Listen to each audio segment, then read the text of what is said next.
नमस्कार, अपनू उत्तराखंड के इस बुलेटिन में आपका स्वागत है। आपके साथ मैं हूं समर्थ प्रेरणा। चलिए बुलेटिन की शुरुआत करेंगे। उत्तराखंड के मुख्यमंत्री पुष्कर सिंह धामी ने कहा कि आज चंपावत, पिथौरागढ़ और मुनस्यारी के लिए जो हेली सेवा प्रारंभ हुई है उससे पर्यटकों की यात्रा सरल होगी और समय भी बचेगा। आपदा के समय में उपचार के लिए, स्वास्थ्य सेवाओं के लिए ये योजना बहुत कारगर साबित होगी। इससे प्रदेश में रोजगार भी बढ़ेगा।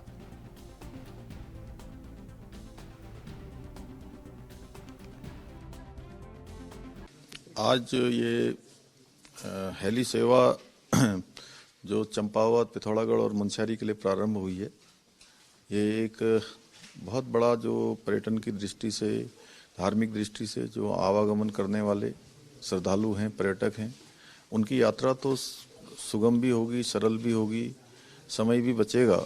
उसके साथ साथ जो स्थानीय लोग हैं, इन क्षेत्रों के, दूरस्थ क्षेत्रों के हमारे रहने वाले लोग हैं, उन सभी के जीवन में भी एक क्रांतिकारी बदलाव लाएगी, उनके जीवन को भी सफल बनाएगी। आपदा के समय में उपचार के लिए, स्वास्थ्य सेवाओं के लिए भी ये योजना बहुत कारगर साबित होगी। साथ ही साथ आजीविका की दृष्टि से भी इस यात्रा के संपूर्ण उत्तराखंड में पूरी तरह से चल जाने के बाद संपूर्ण उत्तराखंड के लोगों का रोजगार भी बढ़ेगा, स्वरोजगार भी बढ़ेगा, उनकी आर्थिकी भी बढ़ेगी, उनका जीवन स्तर भी ऊपर होगा।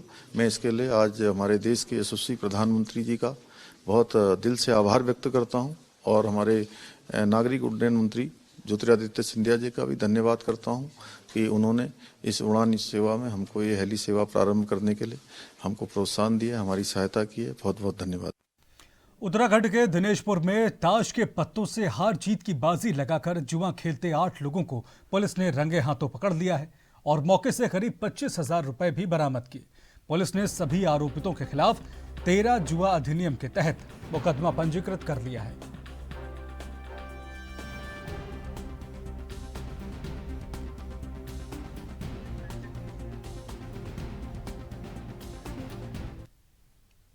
अंतर्राष्ट्रीय मातृभाषा दिवस के अवसर पर राजकीय स्नातकोत्तर महाविद्यालय गोपेश्वर में बुधवार को गढ़वाली मातृभाषा दिवस बड़े धूमधाम से मनाया गया। अंग्रेजी विभाग द्वारा आयोजित कार्यक्रम में प्रभारी प्राचार्य प्रोफेसर चंद्रावती जोशी ने कहा कि हर भाषा महत्वपूर्ण है, इसलिए इन्हें संजोए जाने की आवश्यकता है। वहीं कार्यक्रम के मुख्य वक्ता हिंदी विभाग के सहायक प्रोफेसर डॉक्टर दिग्पाल सिंह कंडारी ने कहा कि भाषाएं संस्कृति के संरक्षण में महत्वपूर्ण भूमिका निभाती हैं। तो हम ये अवसर पर आप लोगों से निवेदन करना चाहिए जो 21 फरवरी यूनेस्को के द्वारा मातृभाषा, अंतर्राष्ट्रीय मातृभाषा आंदोलन बचाने की बात की जानी चाहिए। सिर्फ गढ़वाली से मतलब नहीं, कुमाऊनी से मतलब नहीं, बल्कि देश दुनिया में जितना भी भाषा छे वो सब भाषा बची छे, क्योंकि वो हमारे मानव की सबसे बड़ी उपलब्धि थी। उनकी भाषा तैयार करी, वे में अपन बात विचार रखना चाहिए, अपन कष्ट रखना, अपन सुख रखना, अपन दुख रखना, अपन पढ़ाई करना, अपन लिखी करना। ये हम लोग पढ़े लिखे समाज में एक और कर्तव्य जी। मैं बार बार ये बात हर मंच पर बोलूं, पढ़े लिखे लोग रुपये नहीं भाषा नहीं बढ़ाए, जुबे बढ़ाए, अनपढ़ बढ़ाए, पढ़े लिखे लोग जरूर और भाषा विषय, युवा भाषा सीखी, 4 भाषा विषय जो हमारी आंचलिक भाषा थी, जो हमारी स्थानीय भाषा थी, जो क्षेत्रीय भाषा थी, वही तभी बोली ना बोला। बार बार आप लोगों से आह्वान करना चाहिए कि जो गढ़वाली जो जित आप बोली बुना चाहिए वो हिंदी की सह भाषा थी। हिंदी के जमाना में 14वीं शताब्दी तक, 13वीं शताब्दी तक कोई भाषा नहीं थी, बल्कि उत्तर प्रदेश और तय इलाका का, मध्य प्रदेश बटे, छत्तीसगढ़ बटे, तय इलाका में जो भी बोली जन छे, तो हम जो संयुक्त रूप से हिंदी बनी बात ना, इनमें हमारी कोशिश थी कि गढ़वाली भाषा का जो हमारा सौंदर्य छे, जो बोलने वाले लोग छे, वो उत्तराखंड में खूब बोलो, खास तौर पर घर में अपू बच्चों दगड़ जरूर बोला, अपना भाई बहनों दगड़ जरूर बोला, अपना माता पिता जी दगड़ जरूर बोला और नई पीढ़ी तक ये भाषा सिखावा। क्योंकि हमारी जिम्मेदारी थी कि हम अंतर्राष्ट्रीय भाषा दगड़ी, राष्ट्रीय भाषा दगड़ी, अपने क्षेत्रीय भाषा भी सीखो। ये हम आप लोगों से प्रयास थी और हम कोशिश करा कि आने वाले समय में हम ये पर और भी प्रत्युत्तर करोला, ताकि नए बच्चों को यूं का जिनके बच्चों ने औखान सुनाए, गीत सुनाए, या जो हमारी विरासत थी, यथार्थ थी, नई पीढ़ी में भी बराबर पोषण हो, हम लोग और समृद्ध हो, हम देश दुनिया में अपना गर्व से ऊंच कर सकता है। ये मेरी अवसर पर संदेश थी। आप सब लोग बहुत बहुत धन्यवाद। उत्तराखंड मौसम विभाग द्वारा मौसम का पूर्वानुमान जारी किया गया। इस बात को लेकर मौसम विज्ञान केंद्र के निदेशक विक्रम सिंह ने बताया कि पर्वतीय क्षेत्रों में कुछ जगहों पर हल्की बारिश और बर्फबारी की संभावना है, लेकिन मैदानी क्षेत्रों में इसके आसार नहीं है। साथ ही उन्होंने कहा कि 22 फरवरी को बारिश और बर्फबारी और कम देखने को मिलेगी, लेकिन अधिक ऊंचाई वाले 5 जिले उत्तरकाशी, चमोली, रुद्रप्रयाग, बागेश्वर और पिथौरागढ़ में कुछ जगहों पर 24, 25 और 26 फरवरी को बारिश और बर्फबारी देखने को मिल सकती है।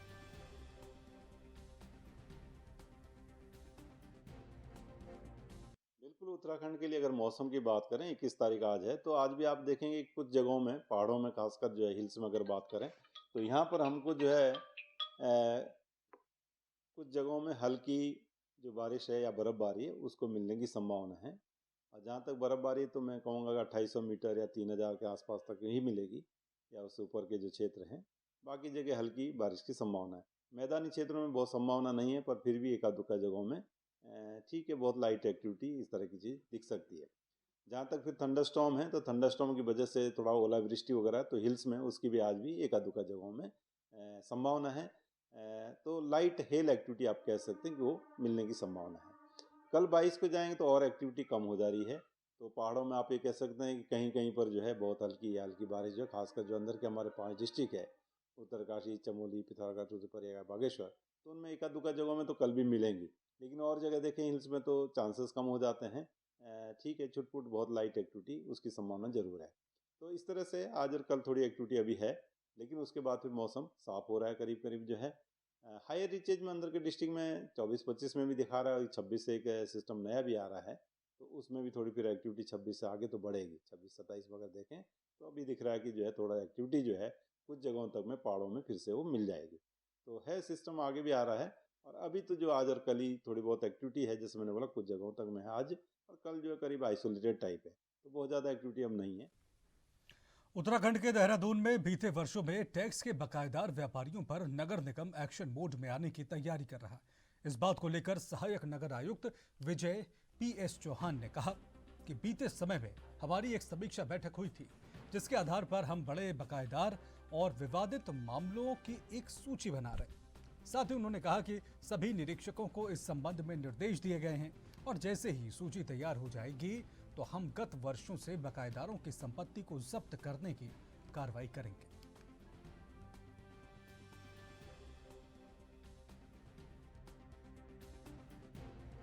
जैसा कि आप जानते हैं कि हमारे अभी एक समीक्षा बैठक हुई है। उस समीक्षा बैठक के दिशा निर्देशों के क्रम में हम एक सूची बना रहे हैं, जिसमें हमारे बड़े बकायेदार हैं या हमारे न्यायालय में जो भी लंबित हमारी मांगे हैं या कुछ ऐसी डिमांड जो कि विवादित हैं, सभी निरीक्षकों को इस संबंध में हमने निर्देश दे दिए हैं। जैसे ही हमारे पास में ये सूची उपलब्ध होती है, तो गत वर्षों से जो भी बड़े बकायेदार हैं उनके विरुद्ध हम सीजिंग की, उनकी प्रॉपर्टी को सीज करने की। यहां रुक रहे एक और छोटे से ब्रेक के लिए। ब्रेक के बाद भी खबरों का सिलसिला जारी रहेगा।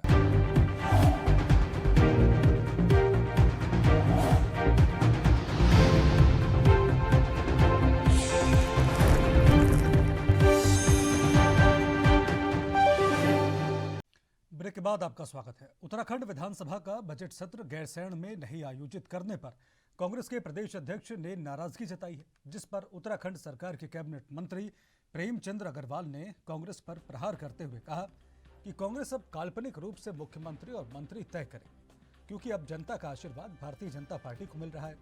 पहले परंपरा थी एक बार भाजपा एक बार कांग्रेस, लेकिन जनता के आशीर्वाद से वो परंपरा भी खत्म हो गई है।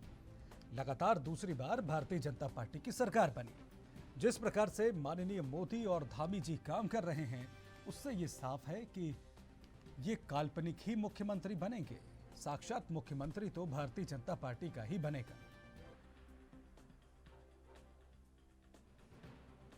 देखिए, आप जानते हैं कि बहुत से माननीय विधायकों ने लिख के दिया कि ये सत्र देहरादून में होना चाहिए। उसमें कांग्रेस के माननीय विधायकगण भी शामिल हैं और दूसरे भी विधायक उसमें शामिल हैं, निर्दलीय विधायक शामिल हैं।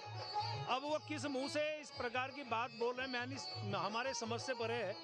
उनकी भावनाओं के अनुरूप हमने ये सत्र जो है देहरादून में करने का निर्णय लिया है। लेकिन ये भी मैं कह रहा हूँ कि ये सत्र हम यहाँ करेंगे, आगामी सत्र हम जो है गैरसैंण में करेंगे।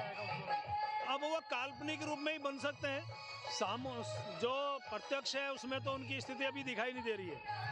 कांग्रेस अब काल्पनिक रूप से मुख्यमंत्री तय करें, मंत्री तय करें, क्योंकि अब जनता का आशीर्वाद तो भारतीय जनता पार्टी को मिल रहा है। अब आप देखिए हमारे इसी प्रदेश के अंदर आप जानते हैं एक परंपरा थी, पहले कांग्रेस भी भारतीय जनता पार्टी, फिर कांग्रेस भी भारतीय जनता पार्टी। जनता ने आशीर्वाद भारतीय जनता पार्टी को उस परंपरा को तोड़ के दिया, और जिस प्रकार से माननीय मोदी जी काम कर रहे हैं, हमारे धामी जी काम कर रहे हैं, तो ये काल्पनिक ही मुख्यमंत्री बनेंगे। साक्षात मुख्यमंत्री तो भारतीय जनता पार्टी का ही बनेगा और मंत्रिमंडल भारतीय जनता पार्टी। बिंदु खत्ता को राजस्व गांव बनाने और गोला नदी में तटबांध निर्माण की मांग समेत 10 सूत्रीय मांगों को लेकर आज बिंदु खत्ता संघर्ष समिति अगुवाई में हजारों लोगों ने सरकार के खिलाफ मोर्चा खोल दिया। अपनी मांगों को लेकर हजारों लोगों का हुजूम सड़क पर उतर गया। इस दौरान ग्रामीणों ने राज्य सरकार के खिलाफ जमकर नारेबाजी करते हुए बिंदु खत्ता को जल्द राजस्व गांव बनाने की जोरदार मांग की। वहीं लगभग 4 घंटे तक चले धरने प्रदर्शन के बाद प्रदर्शनकारियों ने तहसील कार्यालय पहुंचकर मुख्यमंत्री के नाम एक ज्ञापन उप जिलाधिकारी को सौंपा, जिसमें उन्होंने राजस्व गांव प्रक्रिया शीघ्र शुरू नहीं करने पर उग्र आंदोलन की चेतावनी दी और कहा कि इस मामले पर अनदेखी अब कतई बर्दाश्त नहीं की जाएगी।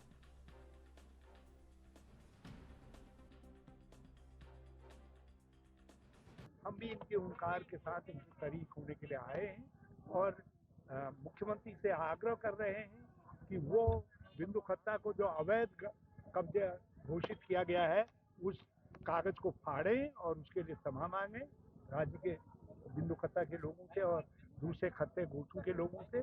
और हमने 2 जिम्मेदारियां अपने उससे ली हैं। एक तो हमारे जो विधायक यहाँ आए थे दोनों, ये लोग जो है विधानसभा में इसका प्रस्ताव लाएंगे कि बिंदु खत्ता को राजस्व गांव बनाया जाए, और हम लोग 27 तारीख को बाहर विधानसभा के बाहर मैं हरीश दुर्गापाल जी, गोविंद सिंह गुजराल जी, इंद्रेश मैखुरी जी और दूसरे लोग जो है जो भी यहाँ से आ सकेंगे सब लोग जो है वहाँ धरने को लोगों के साथ छलावा किया इसमें इतने लंबे समय तक ये कहते इतने लंबे समय से यही कहा गया कि अब किसी बन जाएगा करके, क्या कहना चाहेंगे इस बार?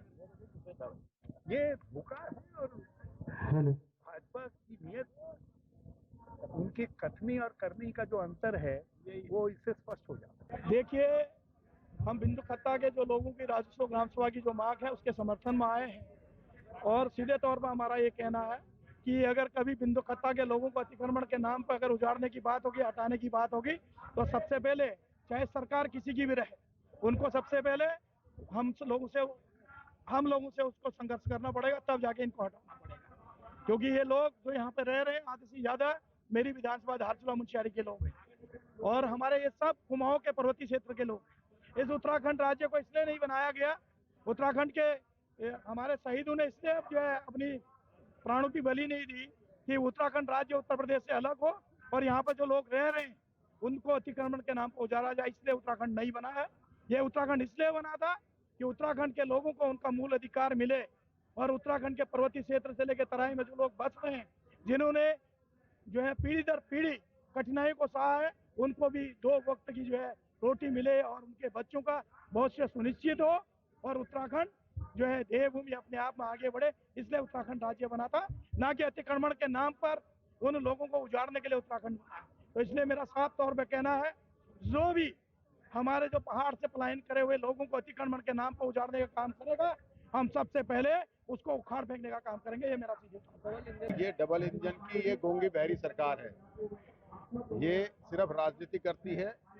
इनका कोई उद्देश्य नहीं है कि जो लोग भूमिहीन है, जो लंबे समय से मतलब 4 पीढ़ियों से किसी जमीन पर बैठे उन्हें भूधरी अधिकार दिया जाए। बिंदु खत्ता एक बड़ा गांव है जहां कुमाऊं मंडल के लगभग सभी क्षेत्रों के लोग आकर पिछले 50-60 साल से बसे हुए हैं और उनकी मांग है कि इसे राजस्व गांव बनाया जाए। भाजपा चुनाव के टाइम पे तो आती है, डबल इंजन का सरकार है, कहती है हम काम करेंगे, लेकिन उसके बाद गायब हो जाती है। आज केंद्र में भारतीय जनता पार्टी की सरकार, राज्य में भारतीय जनता पार्टी की सरकार, यहाँ से सांसद भारतीय जनता पार्टी के हैं, जो मंत्री भी हैं। पिछली बार भी यहाँ से सांसद जो थे वो जो है केंद्र में उन्हीं की सरकार थी, लेकिन कोई पहल नहीं हुई। तो ये इसके करनी और कथनी में फर्क है। इससे साफ पता चलता है कि जो भारतीय जनता पार्टी की सरकार है वो संवेदनहीन है और हम सब लोग यहाँ आए हैं, बिंदु खत्ता के लोगों को समर्थन दे रहे हैं और हम इस लड़ाई को लड़ने का काम करेंगे। देखिए, बिंदुखत्ता में लंबे अरसे से, दशकों से लोग राजस्व गांव की मांग के लिए संघर्ष करते रहे, लड़ते रहे और इनके आंदोलन का असर था कि सरकार पीछे हटती थी, इनकी मांगों को, कुछ मांगों को मानती थी, लीगल स्टेटस इनको ज़रूर नहीं मिला, लेकिन बाकी तमाम चीज़ें लोगों ने लड़ करके हासिल की। आज के दिन पर जो सरकार है वो उसको सब चीज़ों का फैसला बुलडोज़र से करना है और बिंदुखत्ता पर भी वो बुलडोज़र चलाने का मंसूबा बांध रही है। हमारा ये कहना है कि जब ये वायदा इन लोगों से किया गया कि डबल इंजन की सरकार बनेगी तो बिंदुखत्ता का राजस्व गांव का सवाल भी हल होगा, वो सवाल हल होना चाहिए। लोगों को राजस्व गांव का दर्जा मिलना चाहिए और बुलडोजर के जरिए अतिक्रमण हटाने के नाम पर गरीबों पर जो एक कहर ढाया जा रहा है वो बिंदुखत्ता से लेकर तमाम दूसरे इलाकों में गरीब लोगों को उनके बीच में धर्म के आधार पर फूट डाल करके ये जो कहर ढाने की तैयारी, हम इसकी भर्त्सना करते हैं, इसकी निंदा करते हैं और ये मांग करते हैं कि न केवल बिंदुखत्ता बल्कि जो नजूल की जमीन पर भी बसे हुए लोग दशकों से हैं उनको भी भूमि का मालिकाना अधिकार मिलना चाहिए। हरिद्वार में हत्या आरोपी को पकड़ने गई पुलिस की टीम पर आरोपी ने फायरिंग कर दी, जिसमें सीआईयू के दरोगा गोली लगने से घायल हो गए। वहीं जवाबी फायरिंग में बदमाश को भी गोली लगी है। पुलिस ने आरोपी को गिरफ्तार कर लिया है। हत्या आरोपी के पास से पुलिस ने तमंचा भी बरामद कर दिया। फायरिंग में दरोगा पवन टिमरी के हाथ में भी गोली लगी है। बदमाश और दरोगा दोनों का इलाज जिला अस्पताल में चल रहा है।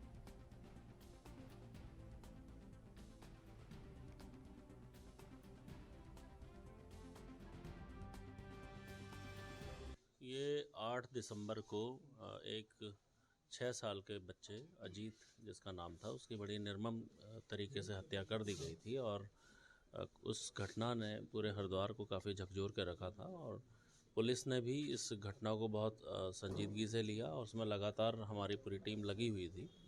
इसमें एक संदिग्ध व्यक्ति जिसकी पुलिस को लगातार तलाश थी काफ़ी टाइम से और ये काफ़ी समय से फरार भी चल रहा था। आज ये सूचना हमारे थाना स्तर पर प्राप्त हुई थी कि ये व्यक्ति आज चमकादल टापू के आसपास कहीं दिखाई दिया है। पूरी कॉम्बिंग टीम ने जब जाके वहाँ सर्च अभियान चलाया तो इस व्यक्ति के द्वारा जब वहाँ से फायर किया गया, पुलिस टीम ने आत्मरक्षा के साथ साथ इसको अरेस्टिंग भी करी है और इसमें हमारा भी एक जवान घायल हुआ है, एक सब इंस्पेक्टर, और उसको अभी हम लोग यहाँ दिखवा रहे हैं। इसके भी पैर में गोली लगी है, इसको भी यहाँ पर लेके आए हैं। इस तरीके से इसकी अरेस्टिंग की गई है और वो जो घटना थी जिसने पूरे हरिद्वार को काफ़ी झकझोरा था, उसकी हम लोगों ने आज खुलासा भी इसका करेंगे। सर, क्या कोई आपराधिक इतिहास भी आरोपी के खिलाफ? इसका भी वही हम देख रहे हैं, इसका आपराधिक इतिहास, क्योंकि ये पूर्व में भी एक बार गया है, ऐसा हमें संज्ञान में आया है और इसका क्या वेयर अबाउट्स है इसको हम लोग अभी और देख रहे हैं इसको।